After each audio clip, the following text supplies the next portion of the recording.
మారి పేదవాడు మరి కడు పేదరికంలోనికి నెట్టబడుతున్నాడు.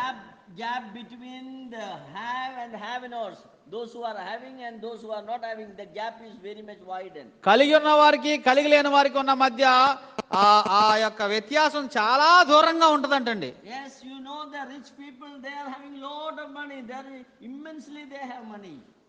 ధనవంతులకి కుబేరులకి అసలు ఎన్నో కోట్ల రూపాయలు ఆస్తున్నారండి. Yes, Adani and Ambani, you see, they are making money every day, increasing money every day. Adani Ambani చూడండి, రోజుకి కోట్లు వచ్చేస్తున్నాయి అన్నమాట ప్రతి రోజు. Poor people, they don't have even food for one time. ఒక పూట భోజనం చేయడానికి పేద ప్రజలకి ఆహారం లేదు భారతదేశంలోనే. Here we see the third sign is the sign of famine. మూడవ సూచన ఏమిటంటే కరువు తాండవించే దినాలు. Now the fourth sign in Matthew chapter 24, what is the fourth sign? మత్తయి సువార్త 24వ అధ్యాయంలో 4వ సూచన కోసం ఏం చెప్పాడండి? మరణం. అంటే భూకంపాలు అన్నీ వస్తే మరణం అని చెప్పాడు కదా. So death will be there. మరణం ఉంది అక్కడ. Now verse 7 and 8 you please read. 7, 8 మనం చదువుకుందాం. ఆయన 4వ ముద్ర విప్పినప్పుడు రమ్మని 4వ జీవి చెప్పుట వింటిని. అప్పుడు నేను చూడగా ఇదిగో పాండుర వర్ణము గల ఒక గుర్రము కనబడెను. దాని మీద కూర్చున్న వాని పేరు మృత్యువు. పాతాళ లోకము వానిని వెంబడించెను. ఖడ్గం వలనను కరువు వలనను మరణం వలనను భూలోకము నుండు క్రూర మృగముల వలనను భూనివాసులను చంపుటకు భూమి యొక్క 4వ భాగం పైన అధికారం వానికి ఇవ్వబడెను. Now the fourth seal is broken. We see that the fourth living creature, the eagle, is saying come. ఇప్పుడు 4వ జీవి, మనము ఆ పక్షిరాజు లాంటి ఆ 4వ జీవి ఏమంటుందంటే రమ్ము అంటుంది. And the fourth living creature, probably eagle, it is coming like that. 4వ జీవి ఒకవేళ ఆ 4వ జీవి పక్షిరాజు అయి ఉండవచ్చు. And look at that, the pale horse is coming. అక్కడ చూడండి, పాండుర వర్ణము గల ఒక గుర్రము కనబడెను. Yeah, pale horse is coming, and one who is seated upon that horse is named as Death and Hades. చూడండి, అతని పేరే ఆ గుర్రం మీద కూర్చున్న వాని పేరేంటంటే మృత్యువు పాతాళం లోకము. Hades will follow him. పాతాళ లోకము వాన్ని వెంబడించును అని రాయబడింది. So person who is seated upon is death. అతడు అసలు మరణం మీదే కూర్చున్నాడు. And look at that, it was given unto him fourth parts of the earth to kill with the sword. ఖడ్గం వలన భూమిలో నుండి 4వ భాగమును చంపుటకు అతనికి అధికారం ఇవ్వబడెను. So people are killed, ప్రజలు చంపబడ్డారు. and because of the hunger many people will die. ఆకలి వలన కరువు వలన చాలా మంది చనిపోతారు. And there will be sicknesses from the beast, animals, they will kill the people. క్రూర మృగములు అనేక మందిని చంపుతాయంట. So we see that sword, hunger and the beast will kill the people. ఖడ్గము కరువు మృగాలు ప్రజల మీద పడి ప్రజల్ని చంపేస్తూ ఉంటాయి. Summary is that death will be there. దాని యొక్క సారాంశం ఏంటంటే మరణం తాండవించే రోజులు. Now the question is arising whether these 4 horses, what are the color of the horses? ఈ 4 గుర్రాల యొక్క రంగు చెప్పండి. ప్రశ్న ఏంటంటే what are white color number 1, మొట్టమొదటిది ఏంటండి? తెల్లని గుర్రం, red color, ఎర్రని గుర్రం, third one నల్లని గుర్రం, పాండుర వర్ణగలం గుర్రం. very good. చాలా బాగా చెప్పారండి. Question is whether they are real or they are symbolic. ఇప్పుడు ప్రశ్న ఏంటంటే ఈ గుర్రాలు నిజంగా గుర్రాలనా అలంకారంగా చెప్పబడ్డాయా? It looks like it is a symbolic language. ఇది అలంకార రూపకమైన భాష. It is not literal. ఇవి అక్షరార్థం కాదండి. How you understand? మనకు ఎలాగ అర్థం అవుద్ది? Look at the fourth beast. It is mentioned the fourth horse. The color is pale. అక్కడ పాండుర వర్ణము గల గుర్రము అని 4వ గుర్రం మీద కూర్చున్న వాని గురించి. Who is seated upon his name is called Death. దాని మీద కూర్చున్నవాడి పేరే మృత్యు అంట. Death means it is not real. It is a symbolic. Death మరణం అనేది ఒక వ్యక్తి కాదు కదండి. So death cannot sit upon a pale horse. That shows that all these horses are symbolic. They are not literal. చూడండి, ఈ 4 గుర్రాలు కూడా అలంకార రూపకంగా రాయబడిన మాటలే గాని అవి అక్షరార్థమైన గుర్రాలు కాదు. Symbolic white is symbol of peace. ఆ యొక్క తెలుపు శాంతికి సూచన. And red is the symbol of death. War. War. ఆ ఎరుపు యుద్ధానికి సూచన. The black is the symbol of famine. ఆ నలుపు కరువుకు సూచన. The pale color is the symbol of death. ఆ యొక్క పాలిపోయిన పాండుర వర్ణము ఆ మరణానికి సూచన. When a person is about to die, he will become pale color. చచ్చిపోయే ముందు పాలిపోతుంది ముఖమంతా. So we see the 4 signs of the Lord's coming. ప్రభువైన యేసు క్రీస్తు వారి యొక్క రాకడకు 4 సూచనలు మనం చూస్తున్నాం. Is it clear? అంటే అర్థమైందంటారా? See comparison between Matthew and this we have to compare. మత్తయి సువార్త ఈ యొక్క ప్రకటన గ్రంథాన్ని మనము సరిపోల్చి సరిగా చూసుకోవాలి. And one more I will tell you and conclude here. మరొకటి నేను చెప్పి ముగిస్తాను. You have time 10 minutes. Okay, then I will take the whole thing. Okay. Fifth one. ఐదవది. What is the fifth sign given? ఐదవ సూచన మనకేముందండి? Martyrs. హతసాక్షులు. Many will be killed for the name of the Lord. ప్రభు అయిన యేసు క్రీస్తు పేరట, ఆయన నామము పేరట చచ్చిపోతారు. Yeah, look at that verse 9 to 11 you please read. 9 నుంచి 11 వరకు ఉన్న భాగాన్ని మనం చదువుదాం. 6వ అధ్యాయం ప్రకటన గ్రంథం. ఆయన 5వ ముద్ర విప్పినప్పుడు దేవుని వాక్యము నిమిత్తమును తామిచ్చిన సాక్ష్యము నిమిత్తమును వధింపబడిన వారి ఆత్మలు బలిపీఠం క్రింద చూచితిని. వారు, నాదా సత్యస్వరూపి పరిశుద్ధుడా, ఎందాక తీర్పు తీర్చకయు మా రక్తము నిమిత్తము భూనివాసులకు ప్రతిదండన చేయకయు ఉందువని బిగ్గరగా కేకలు వేసిరి. తెల్లని వస్త్రం వారిలో ప్రతివానికి ఇయ్యబడెను, మరియు వారి వలనే చంపబడబో వారి సహదాసుల లెక్కయు సహోదరుల యొక్కయు లెక్కయు పూర్తియగు వరకు ఇంకా కొంచెము కాలము విశ్రమింపవలనని వారితో చెప్పబడెను. See, we can see that the fifth sign is that many will be persecuted and killed during the time of tribulation. ఈ యొక్క శ్రమల కాలంలో 5వ ముద్ర విప్పినప్పుడు అనేక మంది ప్రభు పేరట చనిపోతారు. Even now we know that all over the world there are lot of persecution for Christians. ప్రస్తుతము కూడా ప్రపంచమంతటా కూడా క్రైస్తవులకు ఎంత శ్రమలు విస్తరిస్తున్నాయో చూడండి. In India you know what is happening.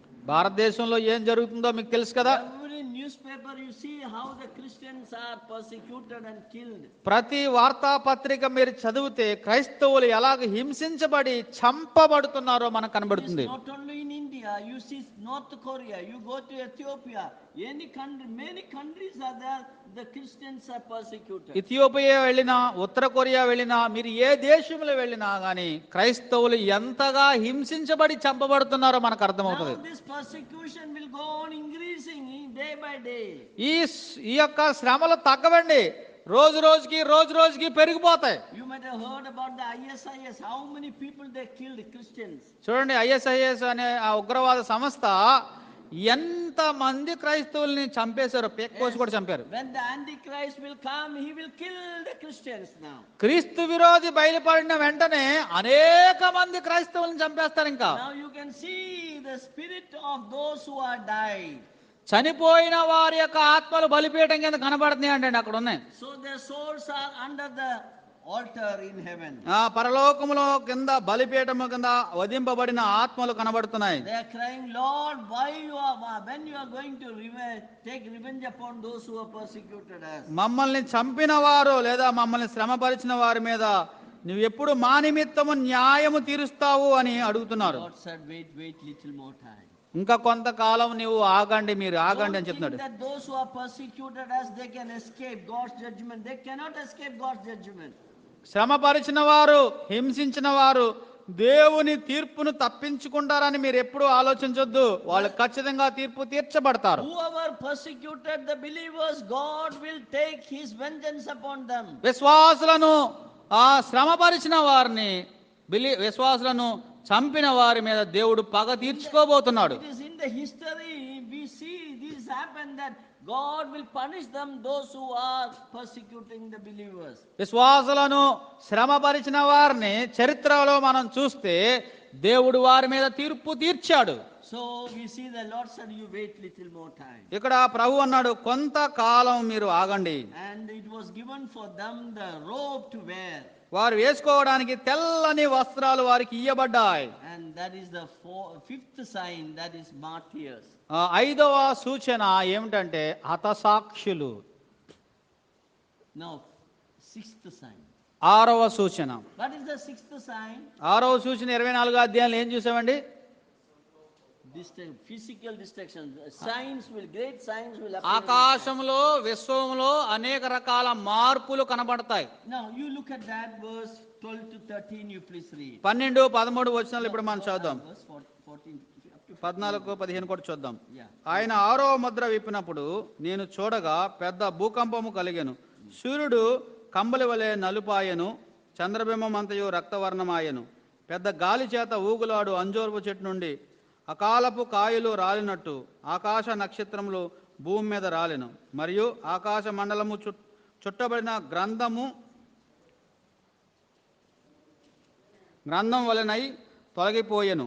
ప్రతి కొండయు ప్రతి ద్వీపమును వాటి వాటి స్థానములు తప్పెను. భూరాజులను, గనులను, సహస్రాధిపతులను, ధనికులను, బలిష్ఠులను, ప్రతి దాసుడు, ప్రతి స్వతంత్రుడును కొండ గుహలలోను బండ సందుల్లోనూ దాక్కుని సింహాసనాసీనుడై ఉన్న వాని యొక్కయు గొర్రెపిల్ల యొక్కయు ఉగ్రత మహాదినము వచ్చెను. దానికి తాళజాలి కలిగిన వాడెవడు? మీరు మా మీద పడి ఆయన సన్నిధికిని గొర్రెపిల్ల ఉగ్రతకును మమ్మును మరుగు చేయుడి అని పర్వతములతోనూ బండలతోనూ చెప్పుచున్నారు. We see the lot of changes will occur in the sun and the moon. సూర్య చంద్రులలో కూడా అనేక రకాల మార్పులు సంభవిస్తాయి. And the sun will become like a dark, we see that. కంబలి వలె నలుపైపోద్దంట సూర్యుడు. And the moon will become like a blood. రక్తవర్ణం అయిపోతాడంట చంద్రుడు. And there will be a great earthquakes on the earth. భూమి పెద్దగా ఊగిపోద్దండి, గొప్ప భూకంపం. Mountains will move out of the place. పర్వతములు వాటి స్థానాల నుంచి కదిలిపోతాయండి, అంత పెద్ద భూకంపం. The island were moved out of their places. చూడండి, ఈ భూకంపం వల్ల అనేక ద్వీపాలు కదిలిపోతాయి. The island moving, that shows that this is going to be a tsunami. ద్వీపములు కదిలిపోవడం అంటే ఈ పెద్ద పెద్ద సునామీలు వచ్చేస్తాయి. It is during the tsunami the islands disappears. ఈ సునామీ వచ్చినప్పుడే, సముద్రం వచ్చినప్పుడే ఈ యొక్క ద్వీపాలు కనబడకుండా కనుమరుగైపోతాయి. There will be a great signs in the heaven and the earth. ఆకాశంలో గొప్ప సూచనలు కనబడతాయి, భూమి మీద కూడా గొప్ప సూచనలు కనబడతాయి. People will cry, it is better to die. ప్రజలు చచ్చిపోతే బాగుంటుందని గగ్గోలు పెట్టే రోజులు. They will cry that they will try to hide themselves in the dens and in the rocks of the mountain. వారు కొండల్లోనూ గుహల్లోనూ బండ సందుల్లోనూ దాక్కుంటారు వాళ్ళు. And they will cry, hide us from the face of the Lamb of God. గొర్రె పిల్ల యొక్క ఉగ్రత నుండి మమ్మల్ని తప్పించమని వాళ్ళు కేకలు వేస్తారు. Oh, the one who is seated upon the throne, his wrath is coming upon that world. సింహాసనం మీద కూర్చున్న ఆయన ఈ భూమి మీద తన ఉగ్రతను కుమ్మరిస్తున్నాడు. So this verse very clearly suggests that the breaking of the seal is the wrath of God. ఈ వచనం ప్రకారం ముద్రలు విప్పడం అంటే దైవోగ్రతను కుమ్మరించడం. Yes, as told you, the judgment is coming upon this world. ఈ ప్రపంచం మీదకి తీర్పు రాబోతున్నది. The first judgment, what is the judgment? The seal judgment. మొట్టమొదటి తీర్పు ఆ ముద్రల తీర్పులు. When he breaks the 7 seals. ఆయన ఆ 7 ముద్రలు విప్పినప్పుడు. And we see the judgment is falling one after the other. ఒకదాని తర్వాత ఒకటి భూమి మీదకి వస్తూ ఉన్నాయి. Now here we are seeing the 6 judgments there. 6 తీర్పులు ఇప్పటి వరకు మనం చూసాం. So the 6th seal is broken. 6వ Mudra విప్పినప్పుడు And then there came a voice from heaven. పరలోకము నుండి ఒక స్వరం వచ్చింది. And verse 17 says, for the great day of his wrath is come. గొర్రె పిల్ల మహోగ్రత దినము వచ్చినది అని రాయబడింది. And one question, who can stand before that? ఎవడు తాళ జాలగలడు అన్న ప్రశ్న ఉంది ఇక్కడ. Who can stand before the wrath of God? దానికి ఎవడు తాళ జాలిన వాడెవడు? No one can stand. ఎవరు తాళ జాలలేరు. Yes, the wrath of God is going to fall upon this earth. దేవుని ఉగ్రత ఈ భూమి మీద కుమ్మరించబడబోతుంది. Thank God. దేవునికి స్తోత్రం. We will not be here. మనం విశ్వాసులు, ప్రభువుని నమ్ముకున్నవారు, రక్షించబడిన వాళ్ళు ఇక్కడ ఉండరు. Before that, the church will be raptured. దానికి ముందే సంఘము కొనుపోబడుతుంది. All that is mentioned in Revelation chapter 6, ప్రకటన గ్రంథం 6వ అధ్యాయంలో రాయబడింది అంతా కూడా all are going to happen after the rapture of the church. సంఘము ఎత్తబడిన తర్వాత సంభవింపబోయే సంగతులు. Yes, and it is very clearly mentioned that is the wrath of the Lamb of God. గొర్రెపిల్ల మహోగ్రత దినము అని స్పష్టముగా రాయబడింది. The question is, who shall able to stand? ఎవరు తాళజాలగలరు? అది ప్రశ్న. In chapter 7, 7వ అధ్యాయంలో the answer to that question is given. ఆ ప్రశ్నకు జవాబు ఇవ్వబడింది. In the midst of the tribulation, ఆ శ్రమల మధ్యలో that God is sending his people to share the gospel. దేవుడు తన ప్రజలను స్వార్థ ప్రకటించడానికి పంపించాడు. During the time of tribulation, gospel will be preached. శ్రమల కాలంలో కూడా సువార్త ప్రకటించబడుతుంది. And that name of the gospel is mentioned, the gospel of the kingdom. రాజ్య సువార్తగా దానికి నామకరణం చేయబడింది. And that gospel of the kingdom says that Jesus is coming to rule the world. ఆ యొక్క రాజ్య సువార్తలో చెప్పబడే వర్తమానం ఏంటంటే యేసు క్రీస్తు ఈ భూ ప్రపంచాన్ని ఏలడానికి రాజుగా వస్తున్నాడు. Gospel will wend all over the world up to the end of the earth. The gospel will be preached. భూదిగంతముల వరకు ఈ సువార్త ప్రకటించబడుతుంది. That is the seventh sign we have seen from that. ఆ 7వ సూచనలో మనం What చూస్తున్నాం. is the seventh sign? 7వ సూచన ఏంటండి? When the gospel of the kingdom will preach up to the end of the earth, Jesus will come. ఆ 7వ సూచన ప్రభు అయిన యేసుక్రీస్తు చెప్పింది ఏంటంటే రాజ్య సువార్త అంతటను ప్రకటించబడవలెను, అప్పుడు అంతము వచ్చును. In chapter 7, 7వ అధ్యాయంలో we see that millions and millions of people are going to be saved during the time of tribulation. శ్రమల దినాల్లో, శ్రమల కాలంలో లక్షల మంది ఈ రాజ్య సువార్తను నమ్ముతారు. You may be wondering, church is not there, then who is speaking gospel? మీరు ఆశ్చర్యం కలుగుద్ది, సంఘం లేదు కదండి, సావుకులు లేరు కదా, సువార్త ఎవరు చెప్తారు? After the rapture also salvation is there, that's the question. సంఘం వెళ్ళిపోయిన తర్వాత కూడా రక్షణ ఉంటదండి, అదొక ప్రశ్న. Yes, after the rapture also salvation is available. సంఘం ఎత్తబడిన తర్వాత కూడా సువార్త అందుబాటులో, రక్షణ అందుబాటులో ఉందండి. Now we will find out the answers from chapter 7 in the next class. 7వ అధ్యాయంలో దానికి ఎలాంటి సువార్త, ఎలాంటి రక్షణ అనే వాటి గురించిన వివరాలు చూద్దాం. I hope you understood the 6 signs of the Lord's coming. ప్రభు అయిన యేసు క్రీస్తు వారి యొక్క రాకడకు 6 సూచనలు మీకు అర్థమైనా నేను అనుకుంటున్నాను. All that will happen only after the signing of the treaty with Antichrist. క్రీస్తు విరోధి ఇశ్రాయేలుతో ఒప్పందం, నిబంధన చేసుకున్నప్పుడు, శాంతి ఒప్పందం చేసుకున్నప్పుడు ఆరంభమవుతాయి. But similar events are happening now also, we can consider that also. దానికి ముంగుర్తుగా అలాంటివే ఇప్పుడు జరుగుతున్నాయి, అవి కూడా మనము పరిగణలోకి తీసుకోవాలి. So if you have any doubt, any clarification, you can ask me after the meeting. Definitely I can explain. Meeting అయిన తర్వాత ఇప్పుడు వరకు చెప్పబడినట్లు ఏదైనా మీకు సందేహాన్ని కలిగిస్తే నన్ను అడగండి, నేను మీకు దాన్ని వివరించగలను. Now we will continue our study after a break. మనం ప్రార్థన చేసుకుని ముగిద్దాం. పరిశుద్ధుడా, ప్రేమ కలిగిన ప్రభువా, గొప్ప దేవుడు, ఆశ్చర్య